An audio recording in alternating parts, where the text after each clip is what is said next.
The government has absolutely nothing that doesn't first come from you.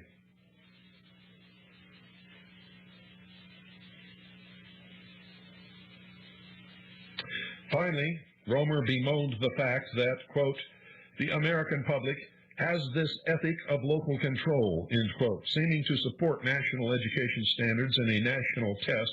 Governor John Engler of Michigan commented, quote, I think we ought to take NAEP, that's the National Assessment of Educational Progress, essentially across the nation to embed it in our state-level testing, because I see that testing is the benchmarking. And even though there is a local control ethic that Governor Romer just mentioned, it does seem to be that if we're doing the benchmarking right, we're going to pull everybody along, end quote.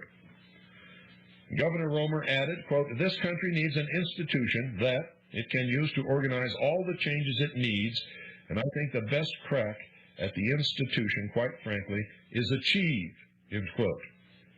Now, for those of you who don't know it, ACHIEVE is a non-governmental effort to measure and report each state's annual progress in assessment tools and accountability systems within 2 years. It was an outgrowth of the National Education Summit last March 1996, where business leaders committed to take into consideration the quality of each state's educational standards when making business location or expansion decisions.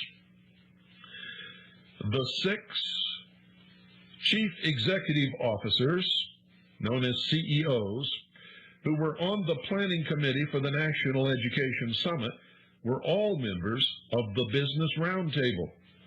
4 of the 6 are on the Roundtable's policy committee, and the 6 CEOs who were members of the Roundtable and on the Summit's planning committee became members of the board of directors of ACHIEVE. One of the CEOs on ACHIEVE's board is the head of Boeing Aircraft Company. This is relevant, ladies and gentlemen, because there are discussions that an expanded National Assessment of Education Progress, or NAEP, will become the new national test that President Clinton has in mind. And most NAEP data is held on a mainframe computer at Boeing Computer Systems, with the rest residing at the National Institutes of Health. Since the tests have student IDs, there is a micro record available to the National Computer System, the Montana State Attorney General, and others who have automatic access to the NAEP.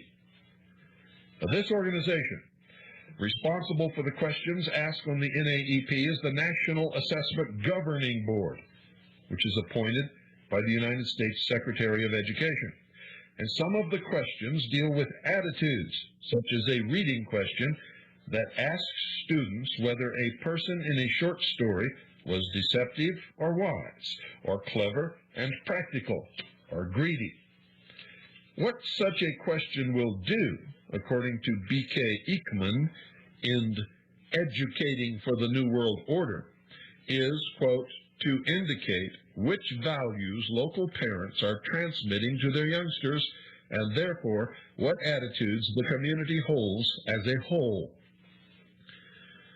Combined with other attitudinal passages and responses, which are interspersed among valid reading comprehension items, this question will help analysts to do a profile of the community.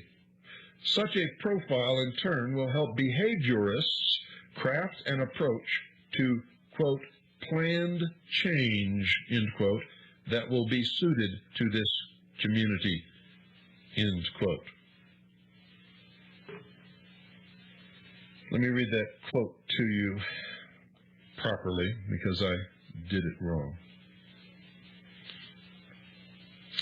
To indicate which values local parents are transmitting to their youngsters, and therefore what attitudes the community holds as a whole, combined with other attitudinal passages and responses, which are interspersed among valid reading comprehension items, this question will help analysts do a profile of the community.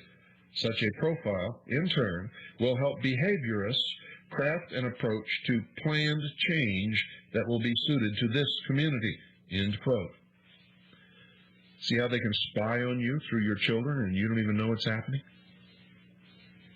Speaking last before the chairman concluded the NEGP meeting, United States Secretary of Education Richard Riley stated, quote, "I don't think we should have different levels of standards for children in America," end quote, and advocated not only national but international standards.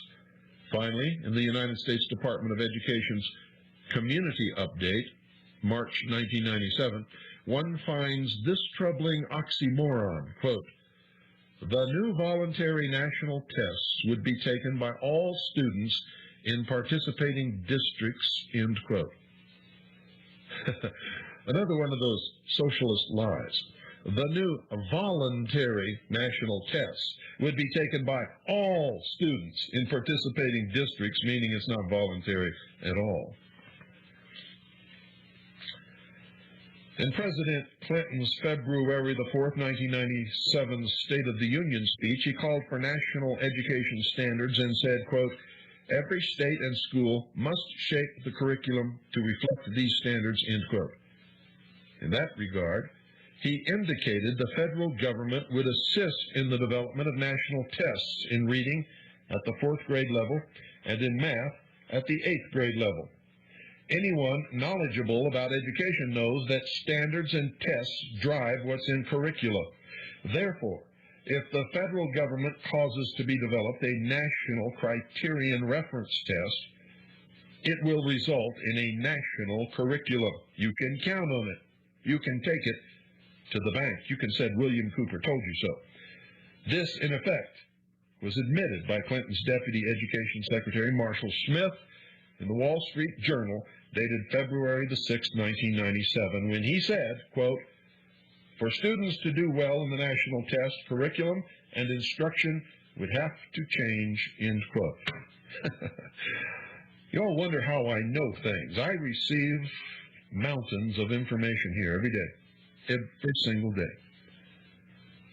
And I go through it, and I analyze it, and I put it together, and then I can look at the big picture and see what's happening. When questions about the national standards arose in 1994, Ernest Boyer, the president of the Carnegie Foundation of the Advancement of Teaching and former U.S. Commissioner of Education under President Carter, explained the successful, quote, "stealth," end quote, strategy of the national standards movement. Stealth means sneak up on you, lie to you, implement it without your knowledge or permission. Here's what he said, quote, "If I had ever whispered national standards, I think I would have lost my job. We bent over backwards 15 years ago so that no one would think we were interfering. Within a decade, we have gone from this preoccupation of local control to national standards. There is no turning back," end quote. That's from the New York Times, March 30th, 1994, in case you want to check it. And I always advise you, you know it, listen to everyone, read everything, believe absolutely nothing unless you can prove it in your own research. That's why I give you sources and documentation, so that you don't have to take my word for anything.